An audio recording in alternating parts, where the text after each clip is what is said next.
pakinggan. Ang bilin ng matatanday laging tatandaan. Ang kinating katangian ay huwag kalimutan. Ang pagiging magalang sa lahat ng paraan. Tulad ng paggamit ng opo, ho at oho. Mga katagang nagsasabing sa inyo'y gumagala. Sa paggamit ng opo, ho at oho. Magalang kong nasasabing ako ay Pilipino.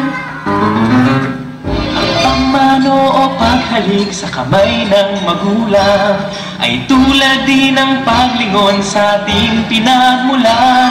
At ang pagpapaalam kung saan mang pupuntahan, ika'y pagpapalain ng iyong kaligtasan.